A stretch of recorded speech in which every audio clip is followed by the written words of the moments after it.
Hey, Cookies here. We're doing a little bit of a different video here. We are going to just walk through a dungeon. This is going to be Court of Stars, and we're just going to talk more specifically about the dungeon itself and not necessarily commentary over my class or my gameplay. So my class is irrelevant, all that stuff.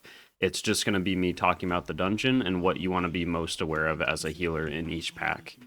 So, starting off, these Duskwatch Sentries, we want to make sure we help kill these. Even as a healer, you want to be helping do damage to them or crowd control them. If they reach these pillars, these arcane beacons, they will do a cast, and if that cast completes, then they summon like a extra ad that has a bunch of HP and doesn't count as forces and stuff like that, so it's super annoying. You can disable the beacons by hitting them right here.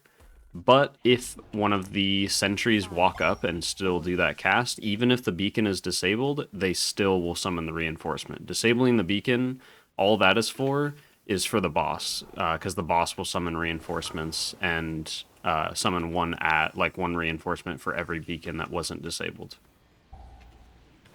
Next up in this next pack, we have the main things are going to be the Guardian Construct and the Mana Sabers. So the Mana Sabers, anytime you have those in a pack, it's going to jump to random range players, and then it does a big cleave. It does a huge amount of damage, like initial damage, and then it applies a debuff. You can see it here on the Shaman, and that will just do damage over time.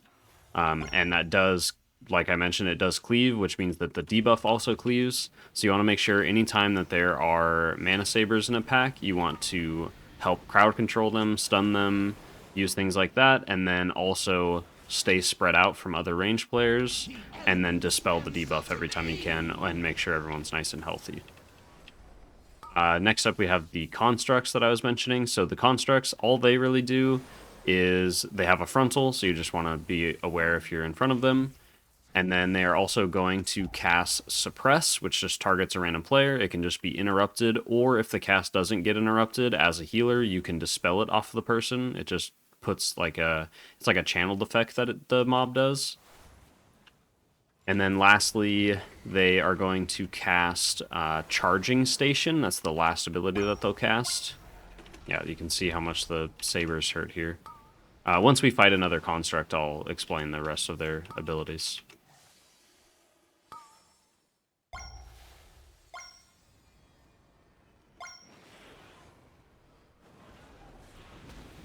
As you can see there, the Mana Sabers do a ton of damage, so you want to be very careful of them. They're probably one of the scariest mobs in the entire dungeon. Here we have another one.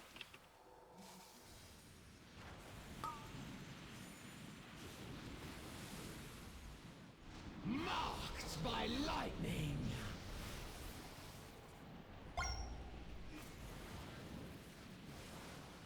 And the Duskwatch Guards, they don't do anything too significant, just a frontal. You'll hear it on my... I have a weak aura that makes a noise every time they do it. Looks like he's not going to do it before he dies. Okay, so the constructs, we'll go back to talking about them. The two main abilities they cast, like I mentioned, is going to be Charging Station and Suppress. So Suppress is going to happen here in just a moment, and that targets a random player. There we didn't interrupt it, so you can see it on the rogue. It was like a dispellable debuff on them. And then the other ability they cast is going to be Charging Station right here, and that needs to be interrupted. That should be almost more important than Suppress, because you can just dispel Suppress. You want to interrupt both, obviously, but Charging Station is more important, as it will, if it goes off, it gives the Guardian Construct a buff, and it will heal all nearby allied units, and pretty much make them unkillable, and do a significant amount of healing. I think it scales with key level. So it's just something you want to be aware of. And then if the Guardian Construct is alone and not near any mobs, you don't have to interrupt the Charging Station, because the Charging Station puts the buff on the Guardian Construct, and it only heals surrounding mobs, like nearby enemy units. So it will not heal itself with the ability. So that's something definitely worth noting, because then you can spend your, kicks in order to interrupt the Suppress, rather than the Charging Station. But if there's mobs nearby, you want to make sure that Charging Station is like the top priority, and then you can just dispel Suppress when it happens.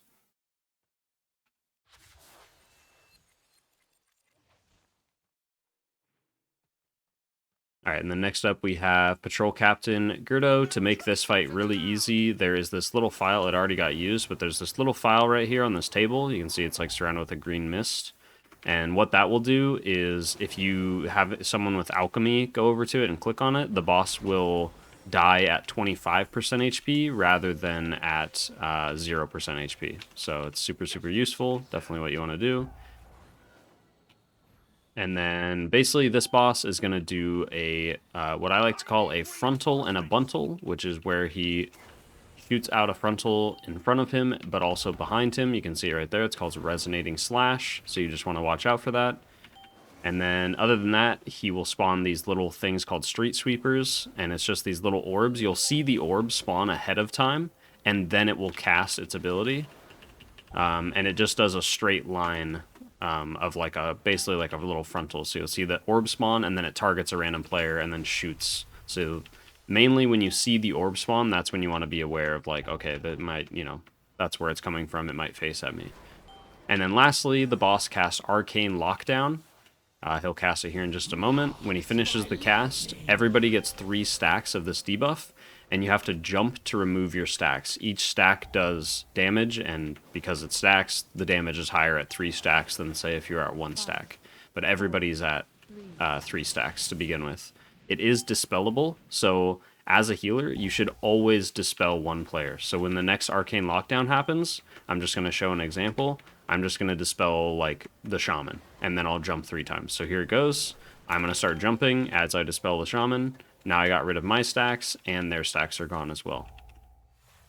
In addition to that, you can also use movement, like, freeing effects. So you can use Hand of Freedom on Holy Paladin.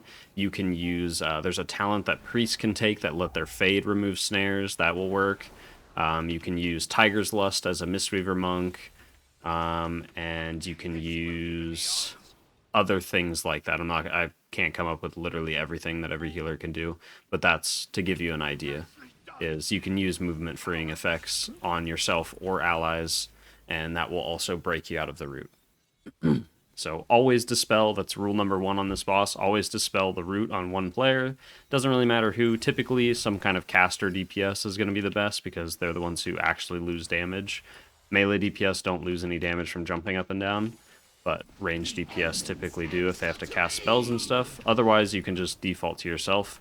But what I usually try to do is find a way to remove it off myself with some kind of movement freeing effect, and then I dispel someone else.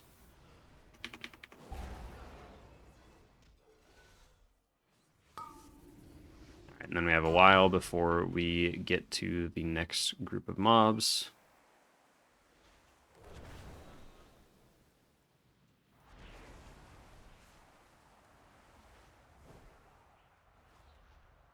So next up, I believe we have I don't remember exactly the mob's name. I know there's the imps, and it's going to be the Watchful Inquisitor. So mainly the Watchful Inquisitor is important here, so I'll talk about that in this pack. So the Watchful Inquisitor is going to cast a few important abilities. The first one is going to be, let's see what he ends up casting first. So he's going to cast Eye Storm. That just needs to be stunned, crowd controlled in some way. Usually only hard crowd control will work, like hard stuns and stuff like that, like single target stuns. And that'll interrupt the Eye Storm. If the Eye Storm successfully cast, then he just does like a channel over time, and it will do a bunch of damage to random players in the group. It just kind of like spikes random little bits of damage to everybody in like small intervals. And then we have the other thing he does is the Searing Gaze, I believe, or Searing Glare, maybe. It's something like that, and that's just an interruptible cast that you're going to want to interrupt. Otherwise, it does like heavy single target damage to one player.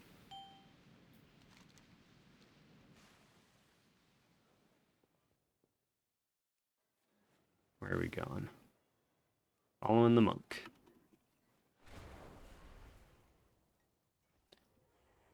Here we have the construct, we have the Hound. So the only important thing that the Hound does is he just jumps to random range players and will leave a pool on the ground.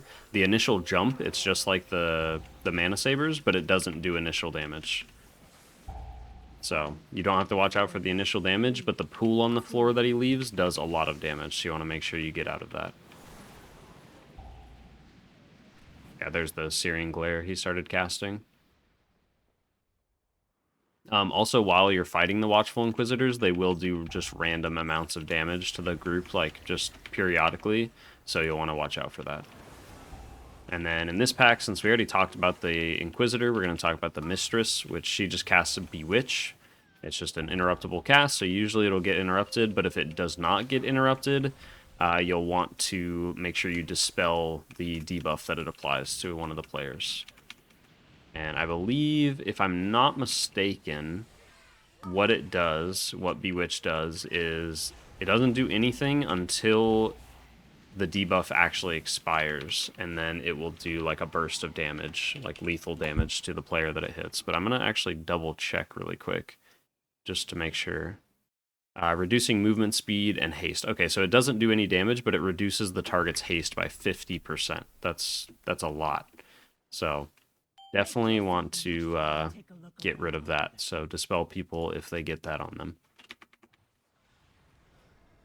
And then we have these mini bosses here, which get summoned usually when we kill the Felbound Enforcers, but we had one of the buffs here inside the dungeon that allow us to skip one Enforcer and instead just summon a boss right away. So with this will always be the first mini boss you fight, and she just casts Scream of Pain and Whirling Blades. She'll just cast those in order. It'll always be the same order. And the only thing you need to really worry about is the Scream of Pain. It just does group-wide damage, and it scales with key level, so it does higher and higher damage the higher you go. And it will also interrupt you. So if you're casting something, it will kick you and silence you shortly. So make sure you don't cast during that, but also make sure you have the group nice and healthy before every Scream of Pain. And then the Whirling Blades, you don't have to do anything for. You just stay away out of melee from her. All right, and then we have the second mini-boss here. This is Balgar. He's going to cast Disintegration, which wants to be interrupted, so make sure you kick that. And then other than that, he will cast Impending Doom. It's going to put a dispellable debuff on 2 people. And we just want to dispel one and then heal the other player. It does damage over time to whoever has the debuff. And then when we also dispel it, or the debuff gets removed in any way, it will then do a burst of damage to that player and to surrounding players. So like here, he's in melee, so watch when it expires, it does damage to everybody in melee. So you want to stay spread out during this, and then also make sure you dispel right away. So right here, I dispel one person right away, and then I usually focus my healing into the person that I did not dispel, since they're going to be taking damage over time, and then also it's going to explode afterwards. And then hopefully we end up fighting at least one Felbound Enforcer. I'd assume we will. The elements answer to me. Because those are important to talk about. That's how you normally summon the bosses. We just got kind of lucky and got 2 buffs inside the dungeon, which the buffs inside the dungeon are always completely random, and they're usually based off of like race, class, and professions and stuff like that. I recommend just picking up little wigs and big wigs, and that'll tell you. Alright, so we got Felbound Enforcer. So what the Felbound Enforcer does, you can see this little timer next to her health bar. This is a weak ore that I have, and it will just have her cast Fel Detonation, and you can line of sight it, so that's what typically people will be doing, but in like a lot lower keys, you'll probably see people not doing that. So what it does is I'll stand out and get hit by it. Oh man, I should have not got hit by that. That hurt. And it's going to put a very lethal damage over time effect on you. That does lots of damage. But like I said, you can line of sight it, so you just use corners and just any kind of line of sight. You just put a wall in between yourself and the Felbound Enforcer, and you won't get hit by the Fel Detonation when she casts it. Alright, and then this is our last mini-boss, and what he does is just also the same thing as the other 2, in that he has 2 abilities that he just casts back and forth. He casts Shockwave, and then he casts Crushing Leap. And then what he'll start doing is cast Crushing Leap, and then usually Shockwave afterwards, but it's kind of just based on the timer, so you can see the abilities here. So now he's going to Crushing Leap, usually targets a ranged player and tries to jump on them. You just get out of the swirly, and then he does a Shockwave in a random direction. Make sure that you are not in front of him. It's also a very wide cone, the Shockwave is, so you can get hit by it pretty easily. So make sure you kind of get all the way to the side or behind him to not get hit by that.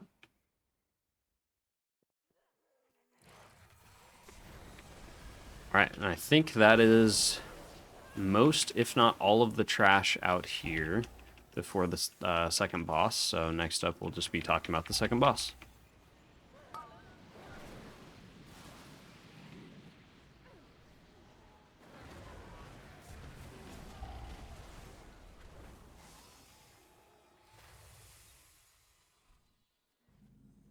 Alright, looks like we're going to be doing the second boss now.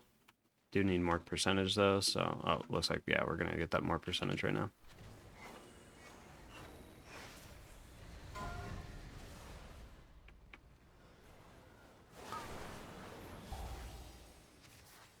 There's Ice Storm being cast. I'm going to come up. And we interrupt. And then see Suppress is being cast, so we just dispel that off the player. There we go.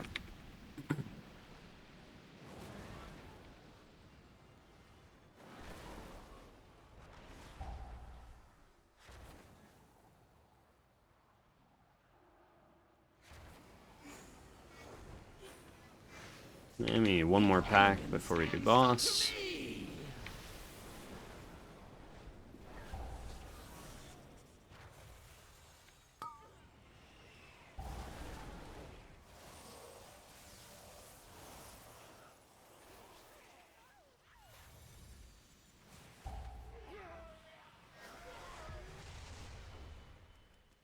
Alright, now we have the second boss, and what she is going to do is the first most important thing that you want to try to be doing is stack up on this boss, so try to stand with the tank. And then she is going to cast a few different abilities. I'll kind of go over them as she casts each one. So Burning Intensity is the first thing. She'll just cast this as the fight progresses, and what it does is you're going to start noticing every single person taking unavoidable damage in the party, just periodic damage that she does. And every time she casts Burning Intensity, that damage is going to keep ramping up. So the party's going to take more and more damage. The next thing she does is cast Withering Soul. You want to just make sure you always interrupt that every time. One melee DPS or a tank or like a Resto Shaman can just solo it by themselves. Their cooldown is short enough to where it allows them to. And then the next thing that she does is cast Infernal Eruption. It's going to spawn little swirlies under your feet, and then spawn all of these imps as well, wherever the swirlies spawned.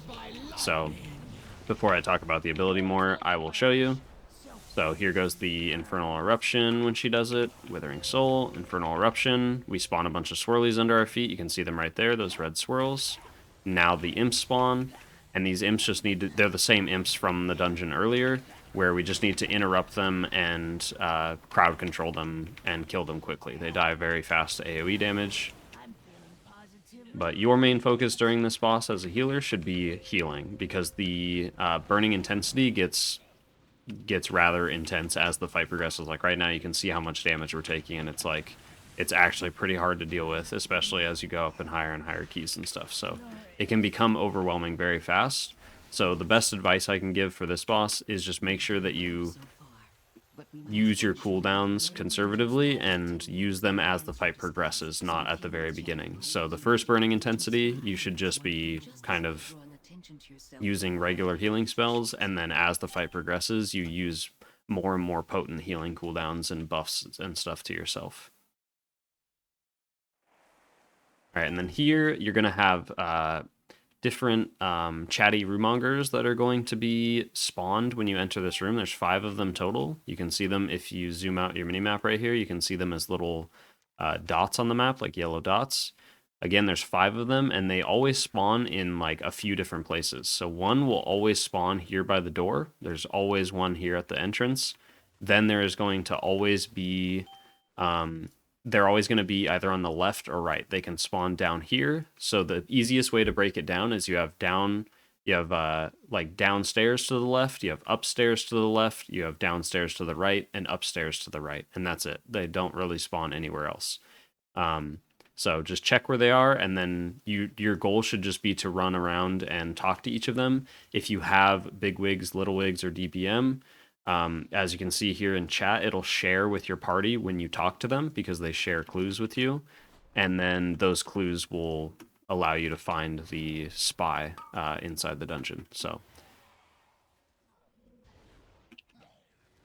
Next thing is we have this little mini boss before the final boss. And this guy, if you played during Shadowlands, he is exactly one of the infiltrators that you fight in Shadowlands Season 4. So he's going to cast Shadow Bolt Volley. That's going to do unavoidable group-wide damage to everyone. So you just want to make sure that the group is topped up for that. Then he's going to spawn these Hypnosis Bats. And all you have to do with the Hypnosis Bats is just crowd control them one time with any crowd control. And they will stop casting this Hypnosis ability. If the Hypnosis cast goes through, I was hoping it would go through there, but if it does go through, if they finish that cast, you can see they're targeting somebody, like they're targeting one of the rogues. If that cast finishes, it mind controls the player, and they just flat out die, like after a few seconds. So you can either kill the bat, or you can just use one stun or any kind of like hard crowd control on it, and that will interrupt its cast, and then it will just kind of like wander around and do nothing and despawn eventually. So you don't have to actually kill the bats, basically.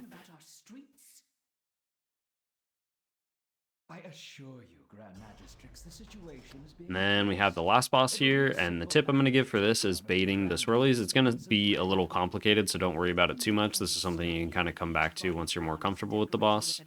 I'm going to say, I'll bait, stay in melee, please. I'm not sure what So I'm going to put a marker down. Okay, so first tip on this boss is...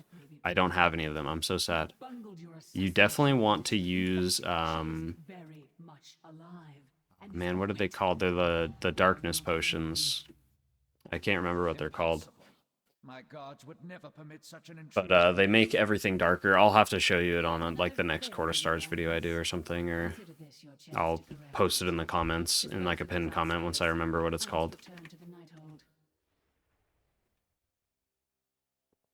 How dare you interrupt your betters? Okay, so this boss, he's going to cast a few abilities. Blade Surge is the first one, targets a random range player. So if you have range players stay in melee, it'll only target you.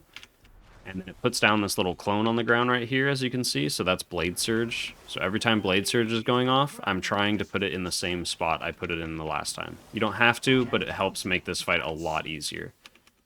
Then I'll talk about this ability in a minute. We're not going to talk about that yet. So now we're going to have another Blade Surge. There we go. And then now they're going to cast Piercing Gale. And when he does that, all of the clones on the floor will draw a line on the floor, and so will the boss. And if you get hit by the line, you take a bunch of damage. Then the last ability the boss does is Slicing Maelstrom, where he just does unavoidable group-wide damage. It's pretty heavy, and it scales with however many clones are on the ground, but it only has a certain amount. So like right now we're at the cap because you can only have like 4 clones down at a time.